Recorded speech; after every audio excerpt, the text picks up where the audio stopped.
Napakahirap po ang pumunta, tumayo, at magsalita sa inyong harapan.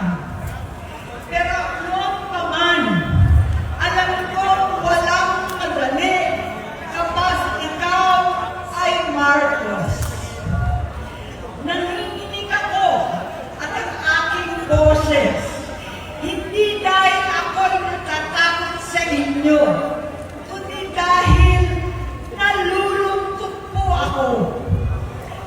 Ipagpaumanhin ninyo kung sa gitna ng magsasalita ko, ako'y hihinto, hihinga dahil sa bigat ng aking kalooban. Pero hindi yan ang dapat kong ihingi ng paumanhin. Hindi yan ang kasalanan ko sa bayan na dapat ihingi ko ng tawad. Narito po ako dahil sa tawag ng Iglesia ni Cristo para sa transparency, accountability, at hustisya. At dahil sa tawag ng sarili kong konsensya, bilang senador, bilang kapatid, bilang Pilipino. Bata pa naman kami ni Bongbong. Alam na ng buong pamilya ang problema sa kanya.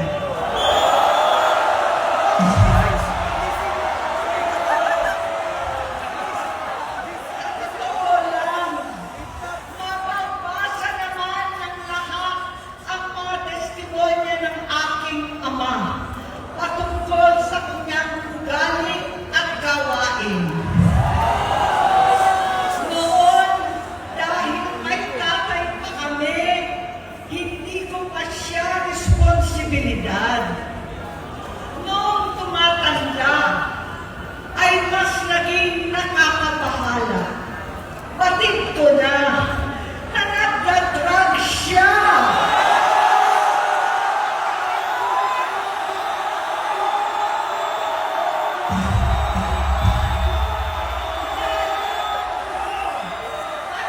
Pamilya, nalaman ng pamilya, seryoso ito. Minsan, kami ng Presidential Guard at Metro Gold pa ang naglilinis tuwing nagpa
Simula noon, naging malabo sa amin ang lahat.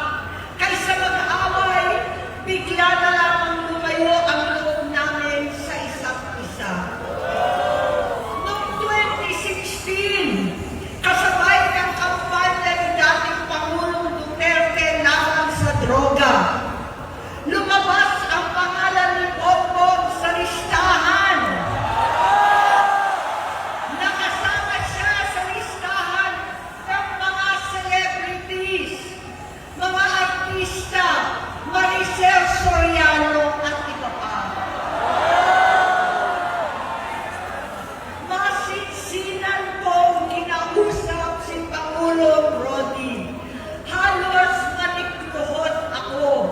Sinabi ko ayon sa kapulisan, dapat unahin, usigin ang mga pusher at saka na lamang sagipin ang mga user. Naligtas si Bongbong. Labis ang takot ko at pag-aalala.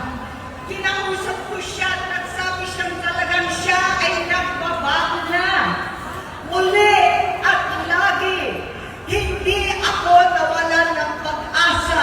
Ako'y naniwala ulit. Mula noon, ang natatanggap ko na lang na balita tungkol sa kapatid ko ay regular na pagpapadoktor. Kaya kumalma naman ako. Inisip ko, totoo, dahil na-opera na ang tuhod niya sa gout. Siguro, totoo na ito. Hanggang nito, nalaman ko na tuloy ang paggamit niya sa mga party na garapalan naghahain ng droga. Pinagmamalaki pa ng mag-asawang kayang-kaya nila ang microdosing ng cocaine. Hari-hariin daw para 4 na beses sa isang araw. Hindi mabibisto. Ang pagpapadoktor, pinalabas nila ang pag-stem cell. Nagpapalit daw ng dugo, nagpapa-blood transfusion. Kayang-kaya raw, hindi ko maintindihan ang pinagsasabi. Noong 2021, kahit papano, nagkikita kami at nagkakausap. Sumumpa siya sa akin talagang hinintunan niya. Naniwala ako kasi sabi niya gusto niyang tumakbo. Ang sabi ko, tutulong ako sa abot ng aking makakaya. Ipinakilala ko si Bongbong kay Inday. Naging magkatandem sila. Pagkatapos noon ay biglang hindi na niya ako ulit kilala. Kahit si Inday, nagtataka, bigla ko na itsapwera. Kahit ganon, nangampanya pa ako para sa kanya, kahit si Inday na lang ang aking nakakausap.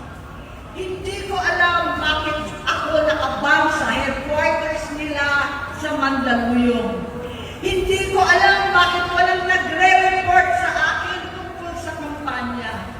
Sa totoo lang, masakit mang aminin, nung dinidisqualify na siya, halos papaboran ko na sana dahil may nagsumbong sa akin mula sa kanyang campaign team na gumagamit na naman siya. Nung sinabihan ko, siya at mga taong nasa paligid niya, nagkaisa silang tuluyan akong alisin sa kampanya na ako naman ang bumuo. Sinabi nilang gusto ko na siya ay mag-disqualify para ako ang pumalit. Hindi totoo yun! Iniisip ko ang kalagayan ng aking kapatid at paano siya magsisilbi kung ganyan ang kalagayan niya. Pero pinaparating sa akin na hindi siya lulong at minsan na lamang tuwing nagpa-party. Hindi ko maipaliwanag bakit gusto kong maniwala at hindi mawalan ng pag-asa. Noong nanalo siya, naging pinakamalayo na kami sa isa't isa. Maliban sa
kanya.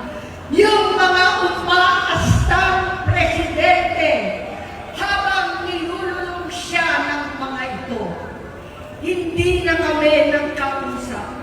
Sa harap ng publiko, pinipilit kong magmukha kaming maayos. Pero wala na kaming koneksyon. Hindi ko hinihiling na maunawaan ninyo ako, lahat kayo. Sa palagay ko, ang makakaunawa lamang sa akin ay ang mga pamilya may pinagdaanan sa adiksyon, sa inom, sa sugal, sa alak, sa bisyo, higit sa lahat, sa droga. Pag hindi ko siya nakakasama, buong aking loob na ipasok sa institusyon. Ipagamot, iparihab ko na yan. Pero, tuwing maghaharap kami noon, hindi kaya ng aking kalooban na gawin yon. Tuwing magsasabi siya sa akin na magbabago na siya, hindi ko siya kayang tiisin. Hindi ko kayang ipagkait sa kanya mga kakataon at pagbabakasakali, umaasa ako at laging nananalangin na sana, oo nga, nagbago na siya. Hanggang dumating ang 2024 at 2025, yung bisyo niya na ang dahilan ng pagbaha ng korupsyon, kawalang direksyon, at maling-maling mga desisyon. Walang accountability, wala nang hustisya. Hindi na niya alam ang nangyayari. Hindi na pinapaalam sa kanya ang mga pangyayari. Sinamantala ng mga ito ang paggamit niya ng droga. Kinangkam na nila ang kaban ng bayan habang ang mga dating tumatawag sa amin ng magnanakaw ay nakakita ng pagkakataon sirain ang lahat.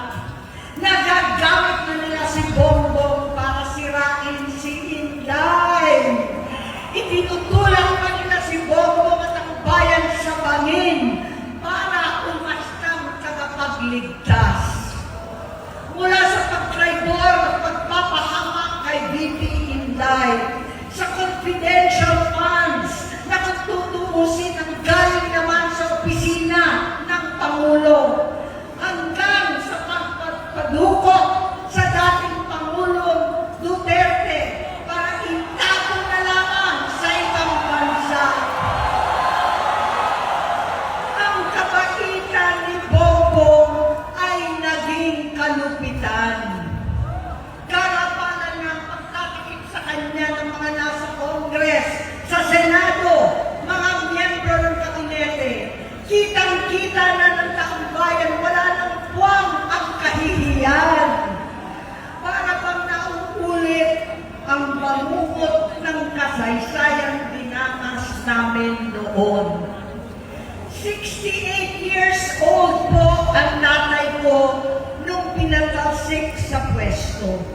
68 years old na rin si Bongbong ngayon.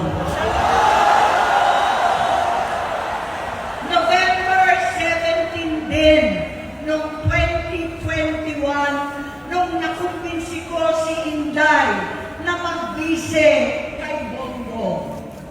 November 18 po, bukas, ang ikatlong araw natin. Siyam na taon na nakakaraan, saktong November 18 pa talaga, na pinatiting ni Pangulong Duterte ang tatay ko sa libingan ng mga bayani.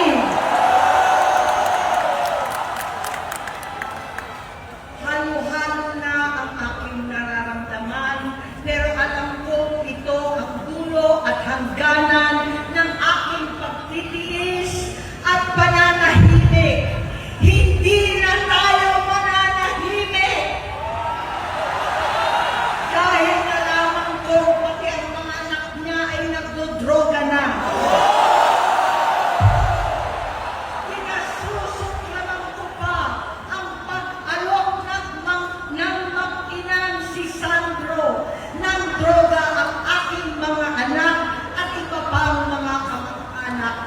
Yan ang hindi ko na mapapalampas. Sa loob ng halos 4 na dekada, wala akong ibang pinangarap kundi maipakita sa sambayanan na hindi kami masamang tao. Hindi masama ang pamilya Marcos. Gusto kong ibangon ang dangal ng aking ama. Sa pamamagitan ng nagpagtatrabaho para sa bayan, sinikap kong maging mabuting gobernador, tinakawan, senador. Hindi ako halos nagpapahinga para makapag-iwan sana ng legasiya na kapag sinabing Marcos, nabawi na namin ang tingin sa nakaraan. Ngunit sa kagustuhan kong maging responsableng anak, matupad ang pangako ko sa aking ama, nabigo akong maging mabuting kapatid. Naging mahina ako kay Bongbong. Sa kapulisan at sundalo sa lahat ng mga leader at tagapagpatupad ng batas, siya ang Pangulo natin ngayon. Sinabi ko kung anong kalagayan niya ngayon. Tulungan niyo akong mapabuti ang kanyang kalagayan. Tulungan niyo akong matulungan siya. Hindi niya ako kalaban. Ang kalaban niya ay ang sarili niya. At nadadamay ang bansa sa laban na yan. Bilang senador at lingkod bayan, batid ko ang mga problema at gaya ng bayan, alam ko rin ano ang solusyon. Sa pagkakawatak-watak, patuloy na pamumulitika, pagnanasa sa kapangyarihan ng mga talunan naman, kaguluhan sa Mindanao, alanganing giyera sa China at Estados Unidos, kawalang pananagutan sa flood control scam, karapalan kahiman, panggigipit sa hindi kaalyado, pagkakanulo sa kapwa Pilipino, pagdakip sa dating Pangulong matandang may sakit upang ihagis lamang sa bansang dayuhan, pagsadsad ng piso, paglaganap ng gutom, paghihingalo ng ekonomiya, at pagsasawalang bahala sa taong bayan.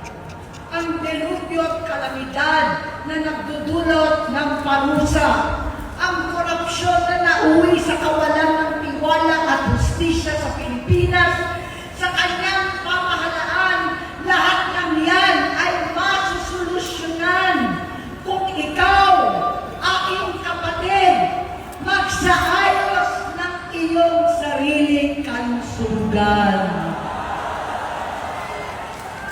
Kapag humupa ang ingay sa politika, kapag umuwi na kami sa aming pamilya, hindi bilang senador, kundi bilang ate, bilang si Manang Aimee ni Bonget, kaya ito sasabihin sa harap ng taong bayan, sa harap ninyong lahat, at sa harap ni Bongbong.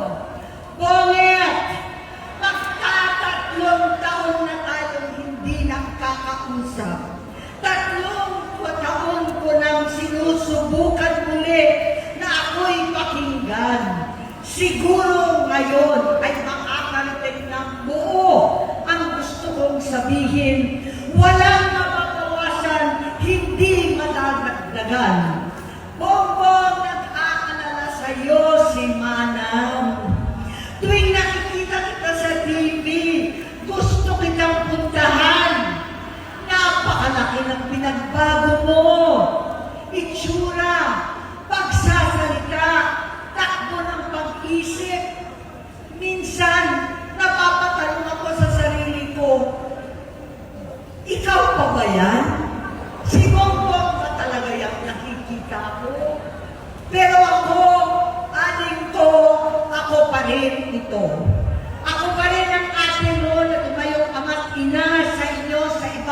bansa.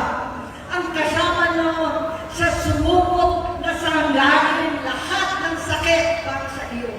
Ang kapatid mo na hindi mo kailangan hingan ng tawad dahil agad ka nang iniintindi at tatanggapin dahil mahal kita. Nasa Bagong Tipan, kay Lucas, Kapitulo 17, versikulo 3 hanggang 4. Kung magkasala ang iyong kapatid, sawayin mo siya.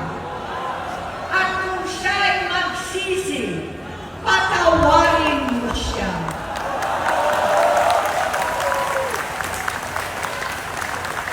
Tama na, ading ko. Tapusin mo na ang paghihirap mo at ng bayan. Gaya nung umalis tayo sa palasyo, kaya mo pa rin hawakan ang iyong kamay, huwag kang matakot. Malaki na ang dulot sa iyo ng droga. Sinisisi ko ang sarili ko dahil hindi ako nakinig sa mga sumbong. Hindi ako nakialam. Hindi ako maniwala. Pero hindi pa huli ang lahat. Tama na, ading ko. Magpahinga na tayo. Umuwi na tayo. Magpagamot, magpagaling at nangangako ako. Hindi ako malilingan, hindi ako magkukulang. Lahat ng kasama mo ngayon, hindi natin kasama sa pinakamadilim na bahagi ng buhay natin. Kasama mo sila ngayon dahil nasa taas ka pa. Ako at ang ating mga tunay na kapatid dito sa Luneta ang kasama mo kahit magdilim ulit ang lahat. Talikuran mo ang iniisip at ibinubulong lang ang misyon. Unahin na natin ang kalusugan mo dahil sa adiksyon na bigyan mo ng malubhang karamdaman ang buong bansang Pilipino. Matatanda na tayo.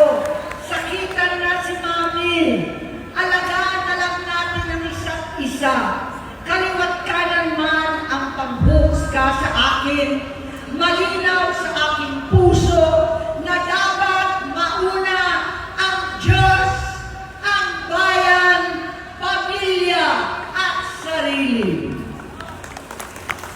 Hanggang sa mga oras na ito, Bonget, gusto kong malaman mo na hindi kita sinusukuan. Hindi ko kakayanin kung mapapahamak ka.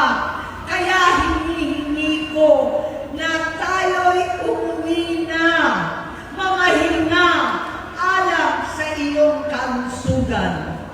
Kaya ko mabigo at mawala sa iyo ang posisyon, pero hindi ko kayang mawala ka sa amin. Ayusin mo ang sarili mo. Magpagamot, alisin ang droga sa iyong sistema. Wala akong ibang gusto kundi gumaling ka, malampasan natin ito muli. Dahil wala akong ibang hinahangad bilang ate, kundi maging masaya ka, maging ligtas sa panganib, malusog, matagumpay sa buhay.